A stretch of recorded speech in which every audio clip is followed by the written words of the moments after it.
有誰共鳴？拳擊教練虎 Sir 唐一夫歌曲傳情，引發你嘅共鳴。大家好，我係唐一夫，咁大家都叫我虎 Sir 嘅。我爹哋點解叫我唐一夫呢？其實我個一字呢就係大寫一，一蚊個一，咁就係完整嘅意思。夫呢就係美夫個夫，咁代表美好嘅意思。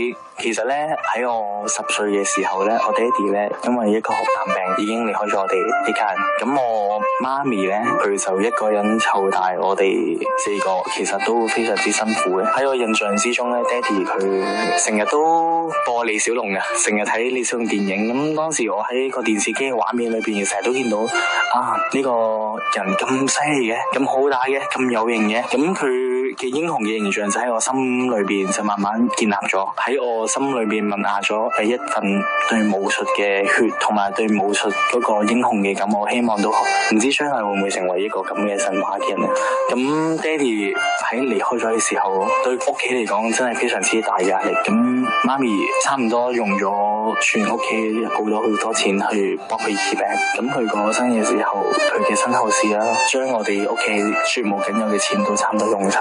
我諗不幸嘅事一而再出現啦。咁一個禮拜之後，我嫲嫲佢一個最錫我嘅媽媽，咁佢因為車禍離開咗我哋。咁當時我哋小朋友只係識得難過，淨係識得流淚。但係我諗所有嘅責任都交晒俾大人去承擔啊！當時我見到媽咪好吃力咁樣，含辛茹苦咁樣養大我哋4個。咁佢俾我哋嘅永遠都係供書教學，物質上都希望我可以俾到最好嘅我哋。咁喺我心目中，媽咪佢絕對係一個最偉大、最叻嘅女強人。咁我第一首歌送嘅就係筷子兄弟嘅父親，希望我爹哋可以唔使擔心，我已經大個咗啦。希望你會見到我嘅成就，令你有驕傲。總是向你索取，卻不曾說謝謝你，直到長大以後才懂得你不容易。每次離開總是裝作輕鬆的樣子，微笑着說回去吧，轉身淚濕眼底。多想從前一樣牽你溫暖手掌，可是你不在我身旁，托清風捎去安康。時光慢些吧，不要再讓你變老了，我願用我一切換你歲月長留。一生要強的爸爸，我能為你做些什麼？微不足道的關係收下吧。謝謝你做的一切，雙手撐起我們的家，總是竭盡所有把最好的給我。我是你的驕傲嗎？還在為我而擔心嗎？你牽掛的孩子啊，長大了。時光慢些吧，不要再讓你變老，我願用我一切換你歲月長留。一生要強的爸爸，我能為你做些什麼？微不足道的關係收下吧。謝謝你做的一切，雙手撐起我們的家，總是竭盡所有把最好的給我。我是你的驕傲嗎？還在為我而擔心嗎？你牽掛的孩子啊，長大了。感謝一路上有你。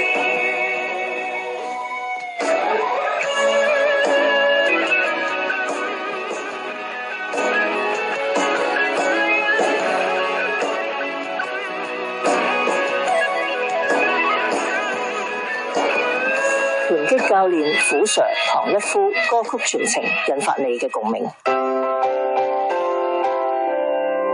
虎 Sir 因為爸爸嘅離世，媽媽忙於工作養家，喺缺欠管教下無心向學，喺學校又經常見義勇為同人打交，直到有次媽媽見家長，因為老師對呢個曳學生嘅一份信心，一句學校格言，從此改變虎 Sir 唐一夫嘅一生。喺10歲嘅時候，因為我爹哋過咗身，自己年少氣盛又都唔識諗啦。咁當時我因為冇爹哋管教之下，可能我都係性格又跳跳扎扎又好好動嘅，咁都非常之曳嘅。咁冇爹哋管教之下，可能我自己唔中意讀書，成日都見到啲睇唔過嘅眼，我就會多事會見義勇為去，成日喺學校同人哋打交，日日都係咁樣。咁去到中學嘅時候，更加有恃無恐。我諗每日去打交啊，咁樣去做呢啲咁嘅錯事，已經係家常便飯，都唔覺得有咩反應。咁媽咪當時真係好錫我哋，佢又唔捨得鬧我哋，佢驚更加擔心，如果我鬧你或者打你，你走咗出去，咁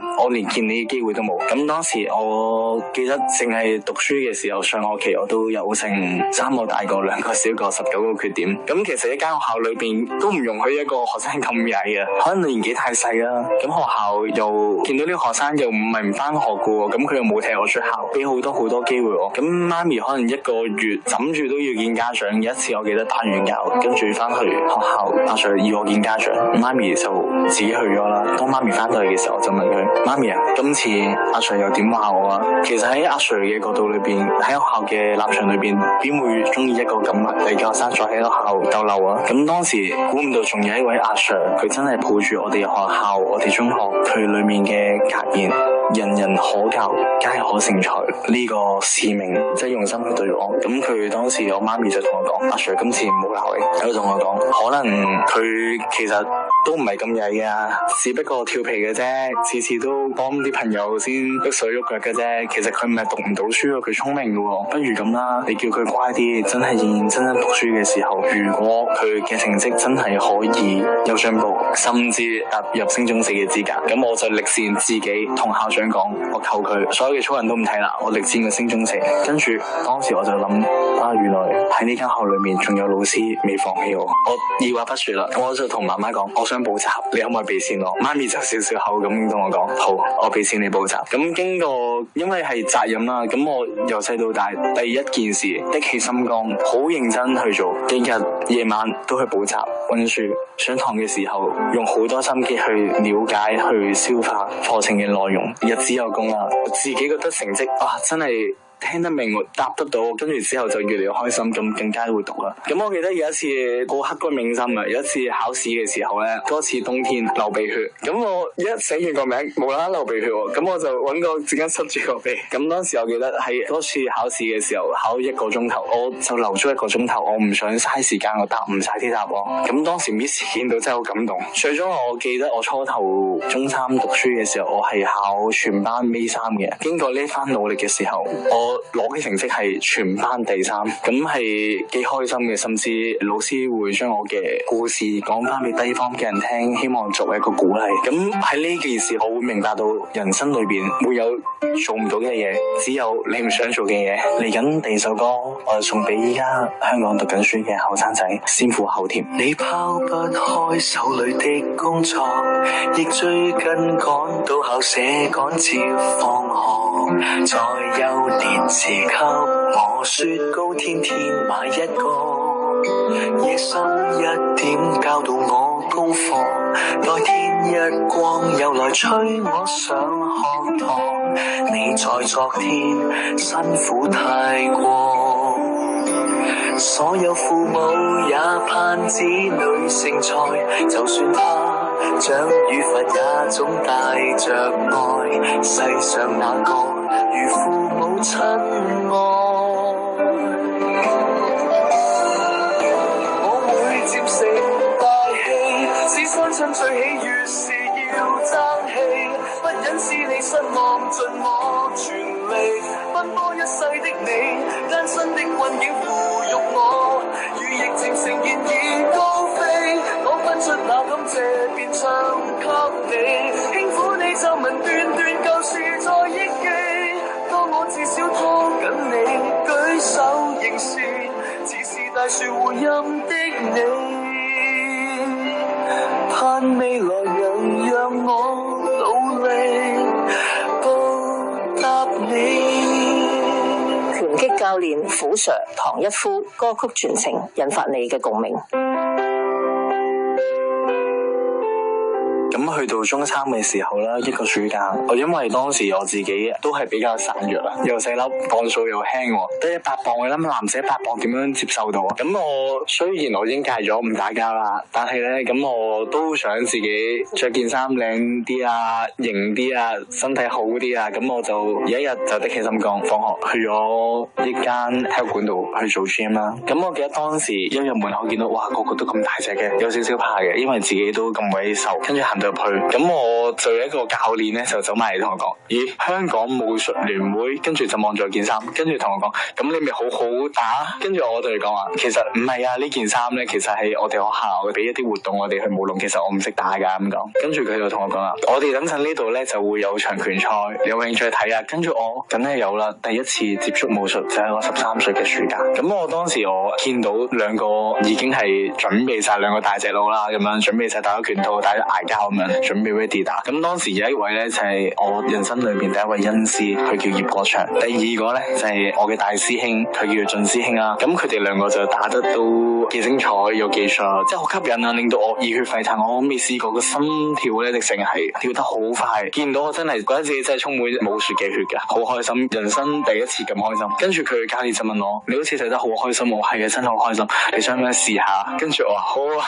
跟住我就二話不說，其實我乜都未學過，咁就帶起對拳套走去試啦。咁我當時就諗緊，咁多年大家我都未輸過，不如就對自己好有信心啦。點知一衝埋去，哇，嘣一聲，第一拳個鼻已經流鼻血啦。跟住我就叫佢，你等翻一陣先，俾5分鐘我。咁我就哇好快咁樣止咗血，跟住再翻嚟啦。點知如是者一場練習裏面，可能都流咗成5-6支血。唉，我就知道自己原來一山還有一山高，原來自己真係咁渺小嘅。咁當時其實師傅同埋師兄佢都係受住我，只不過佢到力打埋嚟嘅時候，我係衝過去撞落佢嘅拳頭度，所以就有咁嘅效果。所以我嗰日翻到屋企隻眼係腫晒嘅。咁我以前從來都未試過腫晒隻眼翻去俾媽咪見到噶嘛。咁我覺得好瘀噶嘛。咁嗰晚咧就食飯啦，我就唔想俾我媽咪見到，我就用隻右手揞住隻眼，跟住我就用左手嚟夾餸。跟住我媽咪就覺得好奇怪，望住我，乜你左右嘅？跟住我同佢講，我不嬲都左右噶啦。咁樣就度過咗一日。但係雖然係受傷，雖然係流血，雖然係瘀咗，但係原來呢種痛嘅感覺唔能夠打消到我對呢種武術或者呢種激情，我真係好中意嘅。佢唔能夠打消到我愛上武術嗰種心態。跟住我日日一放學就去玩，當時真係好似着咗魔咁，亦都中咗毒咁樣。自此就開始愛上武術，就係咁樣去接觸咗打拳。當時亦都有劉德華嘅一套戲啦，叫做阿虎啦。覺得我師傅同埋我教練，佢亦都叫咗我，可能覺得我成日虎仔咁樣啦。咁佢亦都叫我做阿虎，咁我虎 Sir 個名就係咁樣嚟啦。咁每當我放棄嘅時候，會睇翻呢套戲啦，甚至我會聽翻嗰首歌啦，睇翻 MV 啦，令到我再燃起嗰個鬥志，繼續去練拳嘅。咁我第3首歌送俾大家嘅就係劉德華嘅《當我遇上你》。短短一生，太多的變化，難得又慢慢步進了平凡，忘掉了都不想失去，卻終於失去它。偏偏空虛心裏多記掛，風吹不息又似真卻似假。前路我可不惜一切，再編織一個家。現在不想一世，不想怕。有誰人令我不再驚怕？遇上你，你知道嗎？我不能一時間將你等於他。是你在旁掀起了變化，心呼也不敢說出這段情話。是愛你，你相信嗎？我竟然經得起心痛的傷疤，在那最後一剎，你不經意間，永遠已太抬頭。拳擊教練虎 Sir 唐一夫歌曲傳情，引發你嘅共鳴。咁跟住好快我就出去做嘢啦。當時讀書唔叻嘅我，淨係諗住出嚟社會揾錢啦，睇下幫助媽咪啦，等佢唔好咁大壓力啦。喺朋友介紹下，我就去咗一間公司度做倉務員。咁當時我記得我係第一個嚟去見工嘅。咁個老闆就同我講啦：你依家望下下邊，我就好八卦咁樣啦，望一望，跟住哇有成20-30人企喺度。跟住個老闆就問我：你覺得你憑乜嘢要我請你，而唔請樓下嗰20-30個人呢？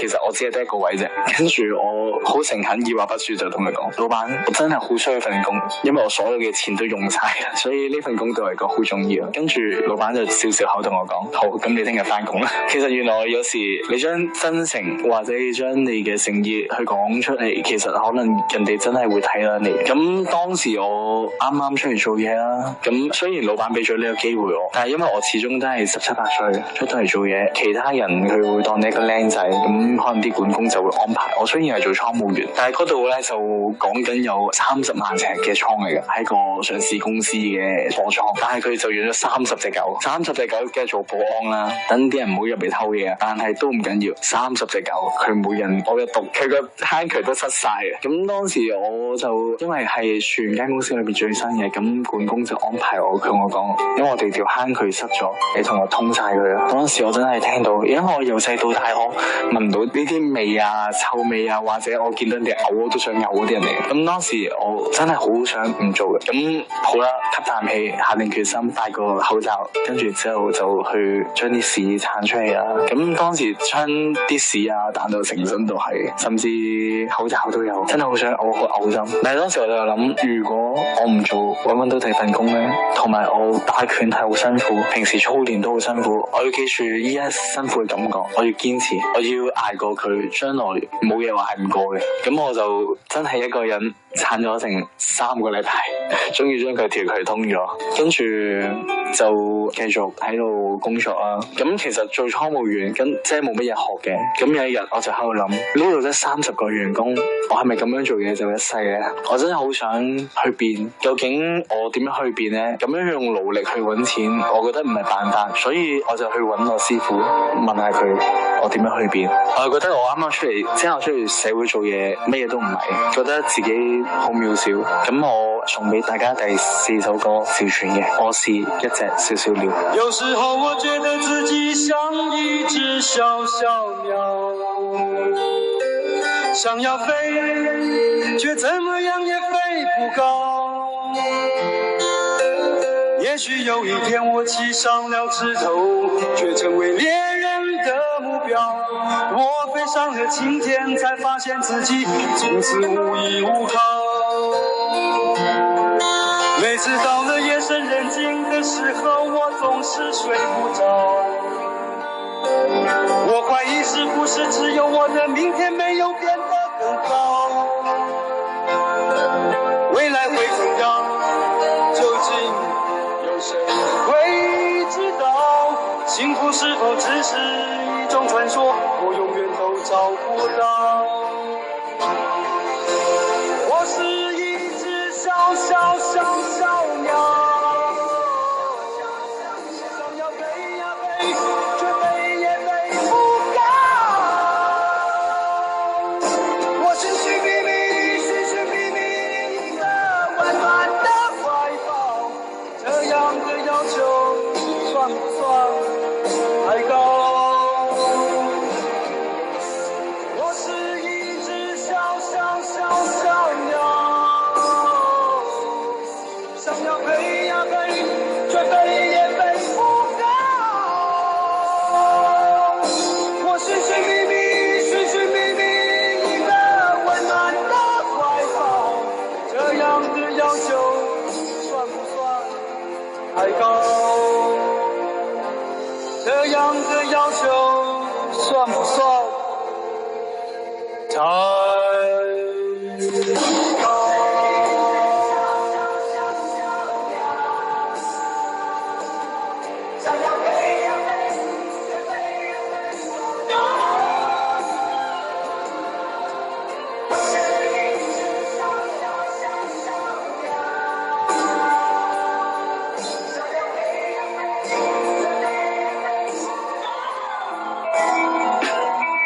點解我會叫大家去捐呢個兒童癌病基金呢？其實我自己啱啱有個小朋友，咁佢已經18個月大啦。每當佢病嘅時候，做爹哋嘅非常之心動。咁我自己爹哋亦都係由癌病去帶走佢。咁我最尊敬嘅老師，佢亦都係癌病帶走佢。咁我知道為人父母嘅最擔心唔係自己嘅身體，係小朋友嘅身體。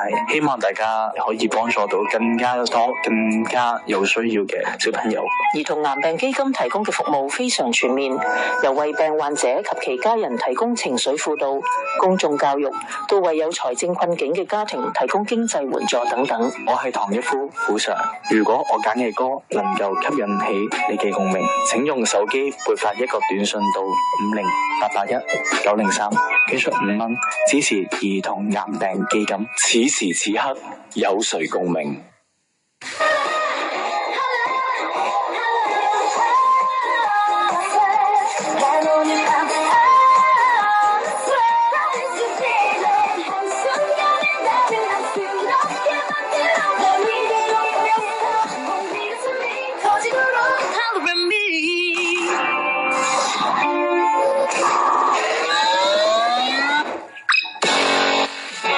不愛等，只愛做，即刻90後。早上6點半。叱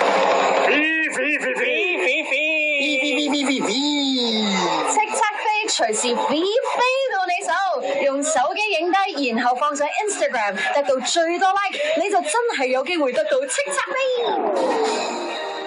今個星期903 DJ 會拎住人咁大張叱咤飛快閃到你附近，把握機會影相贏 like 攞叱咤飛。快閃時間地點留意埋903.com 或者 fan page 嘅公佈啦，或者問下你姑媽。哇，佢哋嗰度啊！影 Manhattan ID 信用卡2014年度叱咤樂壇流行榜頒獎典禮，唱開去，毛管動萬歲。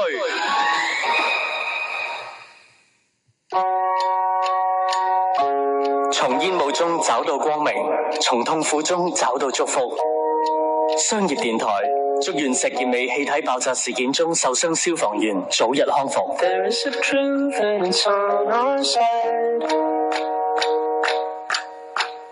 Dawn is coming, open your eyes.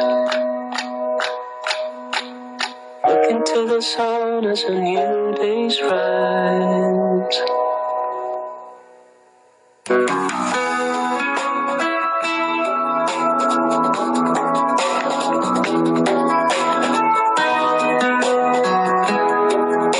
今日嘅天氣預測，早晚有一兩陣微雨，初時部分地區能見度係較低，日間短暫時間係有陽光，而最高氣溫約25度。吹和緩嘅偏北風，漸轉吹和緩至清勁嘅東風。而展望明日天氣稍涼及有幾陣雨，而隨後一兩日大致多雲。現時錄得嘅氣溫係23度，相對濕度81%。AXA 安城時刻伴你，全意守護，即上 AXA.com.hk 發掘更多守護嘅故事。AXA 安城引領新標準。仲有空氣質素健康指數，一般監測站錄得4至5，而健康風險級數係屬於中；而路邊監測站錄得5至6，健康風險級數係屬於中。咦？有人喺度耕種喎！你睇真啲，哇！咁多垃圾同積水，好容易滋生蚊蟲，影響環境衛生同危害公眾健康㗎。喺斜坡上面耕種，仲會翻鬆泥土，打風落雨，容易引發山泥傾瀉。呢度係政府土地，擅自挖掘同耕種係非法㗎，仲會被罰款5萬蚊同監禁6個月添。咁為人為己，我哋唔好擅自開墾政府土地非法耕種啦。林欣彤、馮允謙，我歌中有你，你歌中有我。曾來一束光，將經濟溫暖希望。我好想你，我好想你。留意晏晝12至2，叱咤樂壇錄音轉播 J-Mac Crossover 新碟發佈音樂會。When I see your face.There's not a thing that I would change, 'cause you're amazing. 特別鳴謝英皇娛樂。 Just the way you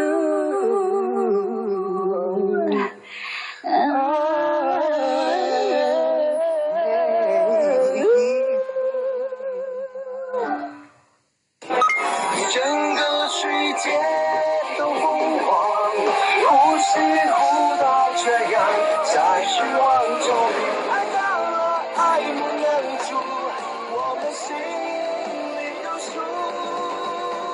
想和你一起撑伞，漫步雨中，我们牵手走过世界的味道，过的美好，留的骄傲，要自己感觉才知道。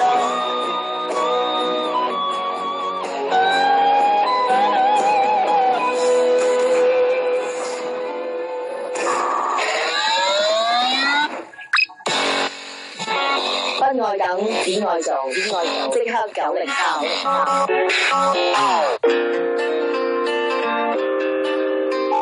雷霆881，叱咤903，有誰共鳴？大家好，我係唐一夫，咁大家都叫我虎 Sir 嘅。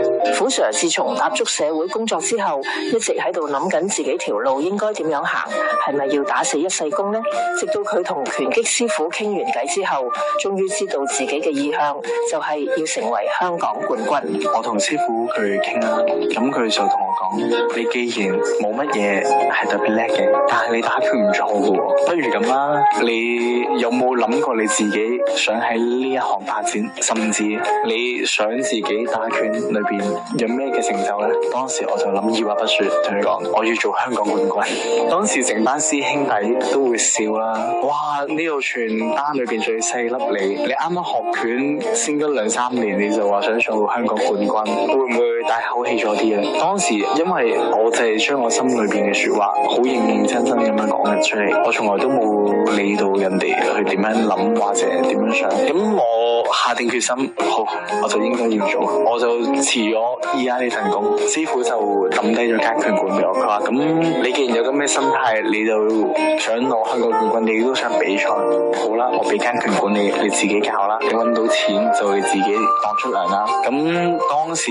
我就好俾心機，因為我當時得17歲，始終17歲你完全都唔識做生意嘅，咁客人只係能夠朋友介紹嚟，一個傳一個，係 referral 咁樣俾你嘅。咁樣其實扣完交租，甚至燈油火蠟，自己嘅人工，即得500蚊根本就生存唔到。當時屋企人啦、親戚朋友啦，全部都叫我放棄，不如你唔好再咁樣啦。你500蚊搭車都唔夠，你點樣去返工？你點樣去生活咧？全世界都反對嘅，甚至媽咪，哇！我得你一個仔，你要玩啲咁危險嘅嘢，梗係當時唔會理解，亦都唔中意啦。當時考慮過一段日子，究竟我係咪真係適合打拳咧？我究竟係咪真係要放棄咧？其實我根本就唔想放棄，我係唔想諗呢樣嘢。咁好啦，我定起心過，我再硬起頭皮啦，就問個學生有冇工作係 part time 介紹到俾阿 Sir 啊？只要可以唔影響唔到我練習嘅時候，我咩都做。咁我就喺佢介紹之下，我就去咗亞換裏邊做派訓啦。我就下定決心要生活，要操拳，兩樣都要有。咁我就凌晨5點幾，天蒙光我就起身跑步，牙都未刷，日日如是，每日5點幾就去跑步。咁跑完步翻到嚟就做45分鐘體能，跟住慢慢食早餐，沖完涼9點鐘就出到中環翻工。一放咗工就飛翻去元朗翻拳館，自己一個人操拳，真係好辛苦。但係我要話俾自己聽，要堅持，要頂住，因為你嘅目標離而家仲好遠好遠。咁日子有功2年時間，咁我就出去比賽。咁喺2006年好短嘅時間裏邊，我就攞咗好多獎，甚至攞咗冠軍，代表香港出賽。咁去到泰國打太皇杯，亦都攞咗世界第3。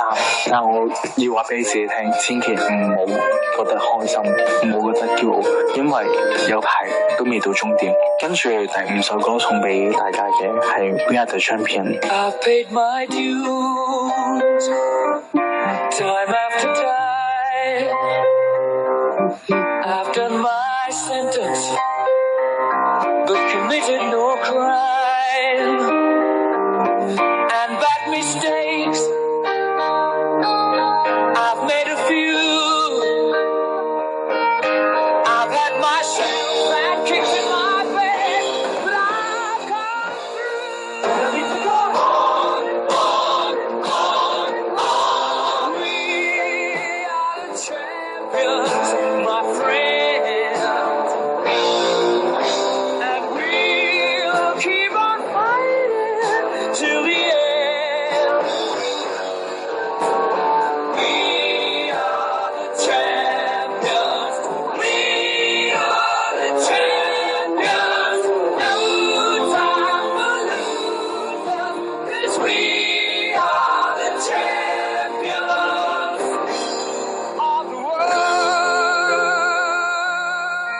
2007年一場比賽都未輸過，打到香港冠軍，排名第一。喺6月份一場比賽，因為一個意外，當時我記得打到第3回合，我都係保持一個勝利嘅優勢。對手嘅教練，佢為咗減低受傷嘅情況，佢就用好多水啦淋落我對手嘅身上啦，導致成個台都濕晒。咁當時我就自己都冇為意啦。咁我唔小心去到個 corner 度踩中左腳，失去平衡，右腳咧就屈住咁企喺度。咁我又未跌喎。咁當時個對手佢衝埋嚟，佢又唔小心踩中灘水喎，一跣低攬住我，我就屈住咗隻腳，一齊承受2個人體重咁樣打落嚟。當我一起身嘅時候，我已經係全身震晒，帶住腳 pad 嘅時候，我見到自己嘅腳腕完全係分開咗一段距離，好痛。我再望上去個鐘度，仲有20幾秒，我決定打埋佢，因為一場比賽我都唔容許自己輸嘅。當我打埋佢嘅時候，我聽到鐘聲，我諗住比賽已經結束。當時嗰場比賽5個裁判其實都係判我贏嘅，但原來咧最終個結果咧個鐘仲有2秒鐘，個比賽都判我輸咗嘅，因為話個比賽未完結。但係結果係點樣都唔再重要。我想擔架嘅時候，自己嘅眼淚都已經喺度流緊啦，因為我知道我可能已經會有一段時間冇得再打拳。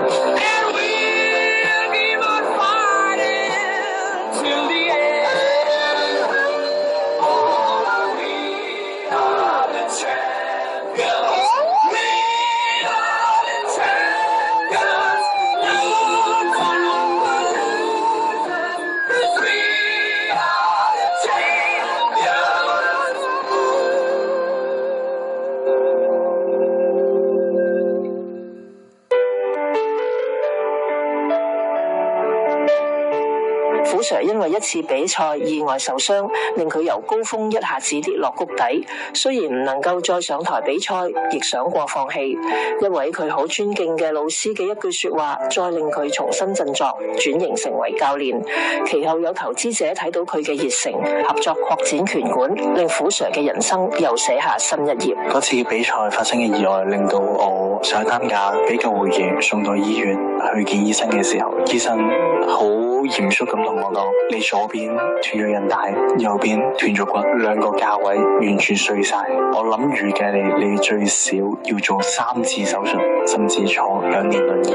你有咁嘅心理準備？當時我覺得我接受唔到，我覺得成個天好黑啊，真係接受唔到。以為自己人生可以去到最高峰，以為自己開始有名氣可以贏晒，開始有一班客有名氣可以揾到錢，但係突然之間由好高跌咗落嚟最低嘅位置，覺得自己乜都冇晒，要坐2年輪椅，甚至教拳都做唔到。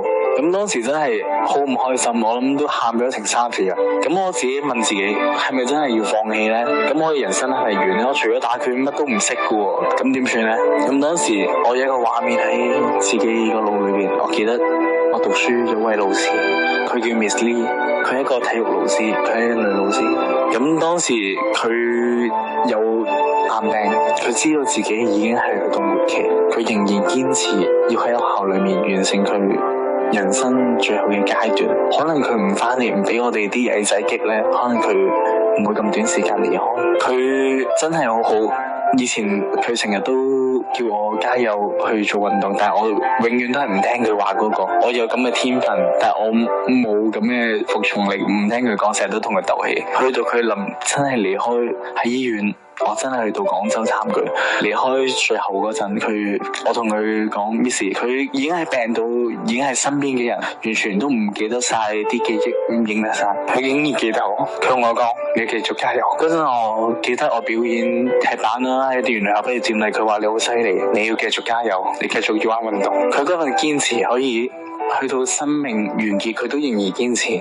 我自己諗緊自己，我真係斷咗隻腳啫，有咩大不了？我會行得翻噶嘛。最多係呢2年咧，我係咪有藉口俾自己放棄啊？咁我決定做唔到運動員唔緊要，我要話俾自己聽，我要同 Miss 一樣，我要做最出色、最好嘅教練。跟住由嗰日開始，我就再讀翻書，所有教練嘅牌、拳證嘅牌，甚至營養學、運動員心理學、溝通，總之關於運動嘅嘢，我全部都讀。喺呢2年裏邊，我增值自己，上天對我不薄，我嘅心機、我嘅努力，亦都得到認同肯定。好快就做咗香港代表隊教練，亦都曾經連續去到今年咁樣啦，連續5屆獲咗香港最傑出教練。因為我成日都相信生命真係可以改變生命，所以我覺得我嘅使命就係改變咁多生命咯，同埋攞我有限嘅能力去幫助更加多嘅人咯。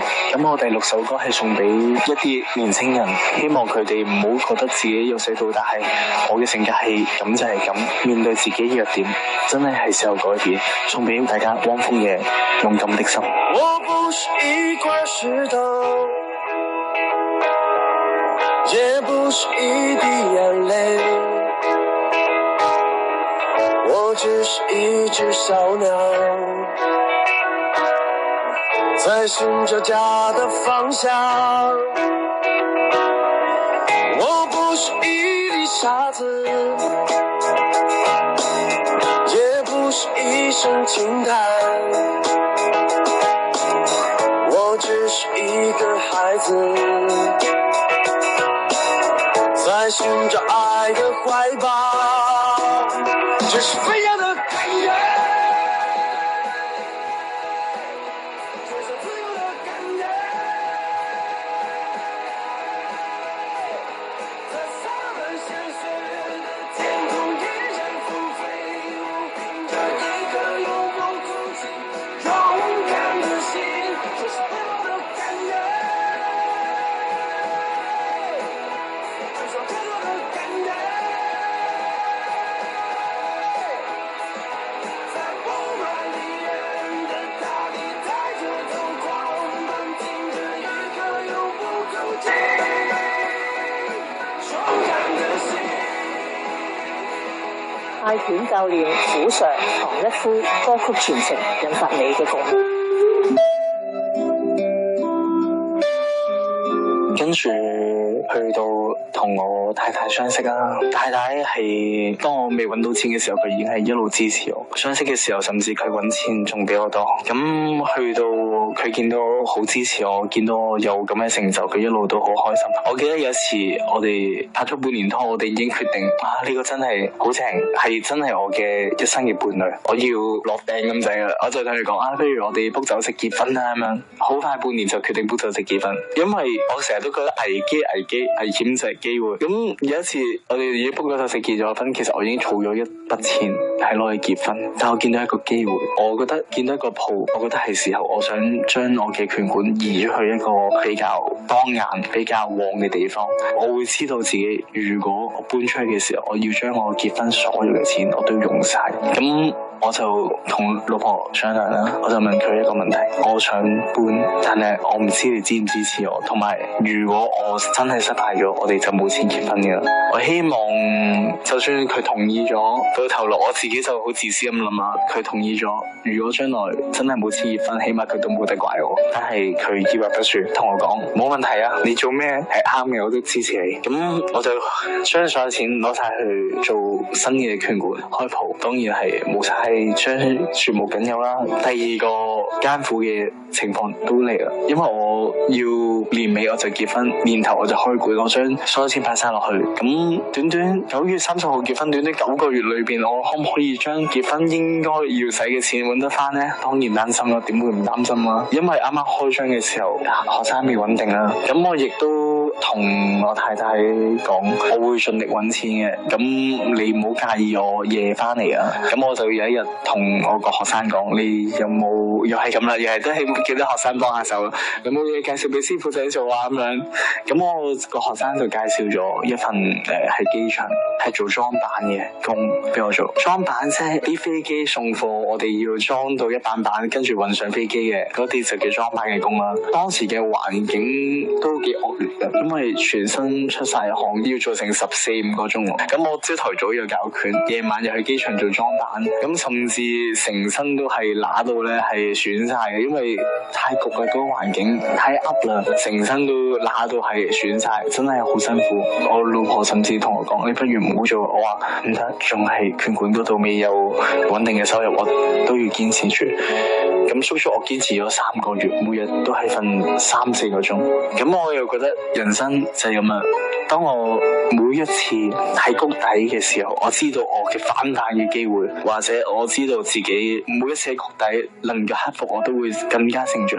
咁跟住慢慢開始拳館啲學生開始穩定，甚至開始有啲私教，即係咩私教？即係有啲 personal training， 可能有啲私人教練，可能有啲學生有需要，佢真係覺得你開始有名氣，亦都教得好，係想 one on one 咁樣揾你去教啦。咁我開始我嘅收入咧就開始膨脹。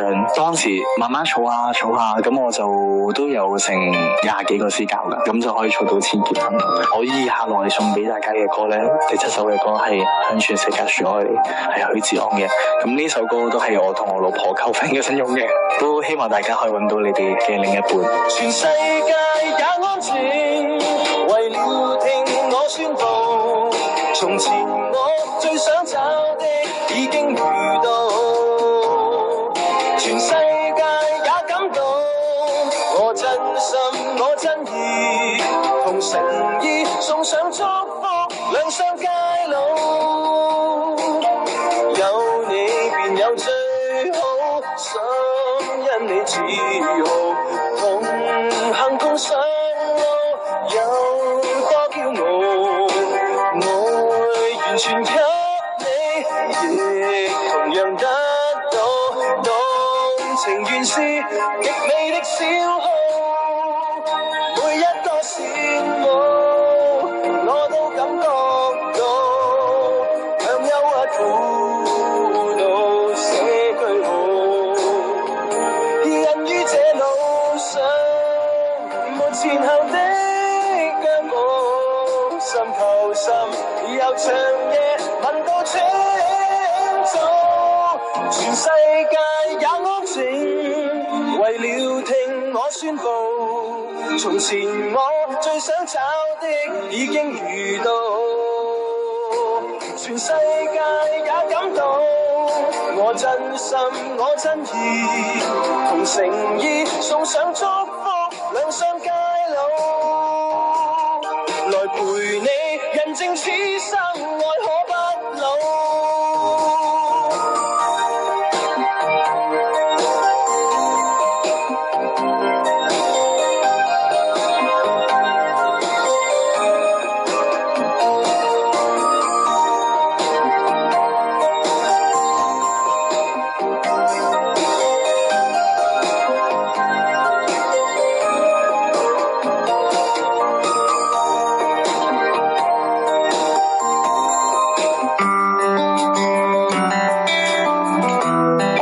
講咧就係我哋博藝中心 FAC 嘅成立嘅故事啦。咁當時咧我就有一位徒弟，咁佢叫 Daniel， 其實佢依家就係我嘅 partner 嚟嘅。佢對大戲院嘅熱誠咧好誇張，一個禮拜打足7日，日日翻之前咧7點鐘嚟上堂嘅。其實佢係上最早嘅一班，佢就有一日就同我講，因為佢覺得佢同我講好欣賞我，因為我哋嘅拳館啲規矩係唔可以講粗口噶嘛。咁當時就有一啲學生，咁佢哋成日都收唔到講粗口嘅，咁我就同佢講，佢話真係好想學，咁我就同佢講，如果你凌晨嚟上堂，我就教你啦，咁我就俾你講粗口啦，因為冇其他，你影響唔到其他客人。佢真係凌晨嚟上堂喎，咁講緊我收工咧，教完佢哋，我已經係凌晨3點鐘喎。但係 Daniel 咧，即係我個 partner 咧，佢又真正佢又7點鐘上堂，我教到3點，跟住沖完涼走，我都4點翻到屋企5點，跟住7點鐘出到嚟，不如唔好翻去。咁我就當時因為又要結婚啦，咁我要用好多錢，咁我直情喺擂台度瞓。當時我個 partner 就會同我講，其實我真係從來都冇見過一個後生仔20幾歲，好似你咁，我一個禮拜上7日，你夜晚嗰班佢哋包堂1個月都係上26日，但係你一日你都唔會甩我底，日日都咁辛苦去教我，即係佢會覺得好欣賞我嘅堅持，同好欣賞我嗰個做工作嘅態度。佢就同我講，你覺得呢盤生意，你信唔信可以變成一盤大生意？跟住我諗下，其實憑我嘅能力，我真係諗唔到點樣可以將佢變成一盤大生意咯。當時 Daniel 就同我講，其實呢盤真係一盤大生意，當你做得好嘅時候，經過一段大家考慮啊、開會啊，咁佢就投資喺我哋博藝中心 FAC 嘅身上啦。啦。其實如果講我人生裏邊，我覺得我自己真係好幸運，一個嘅貴人，身邊一個嘅人去扶持我。咁如果講我心目中 Daniel 嘅地位，已經真係去到我真正嘅父親咯。雖然上天喺我10歲嘅時候攞咗我嘅親生父親離開，但係佢俾翻一個對我更加好嘅我。佢真係二話不說抌咗幾百萬入嚟我哋公司，同我哋去發展。經過當然試過谷底啦，亦都試過，因為開頭嗰2年都真係捱得好辛苦，不停去改革啊、改進啊，好多管理嘅問題啊。大家做即係佢係做開生意，但係始終 Daniel 就算幾叻都好，佢對呢門生意始終都係陌生嘅。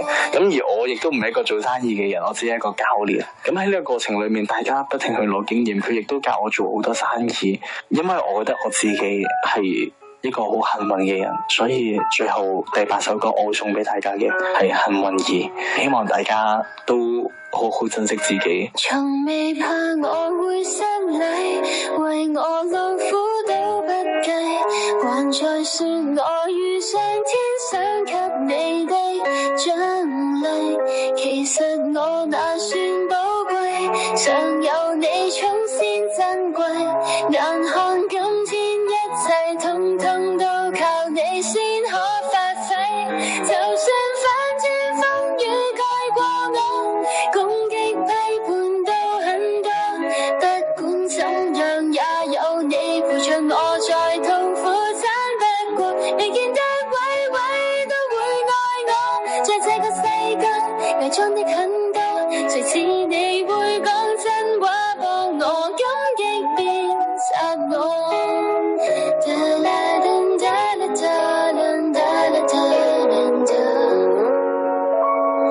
來讓我送給你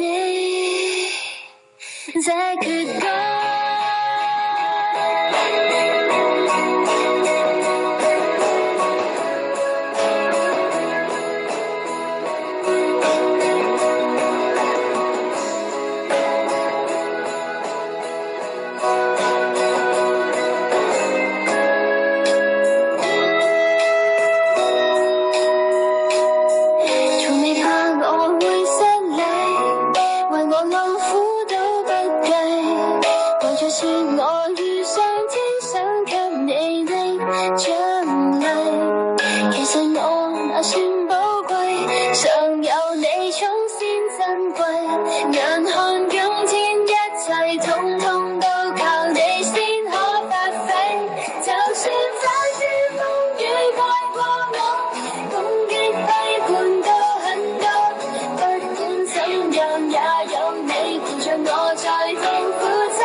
大家去捐呢個兒童癌病基金呢，其實我自己啱啱有個小朋友，咁佢已經18個月大啦。咁我知道為人父母嘅最擔心唔係自己嘅身體，係小朋友嘅身體。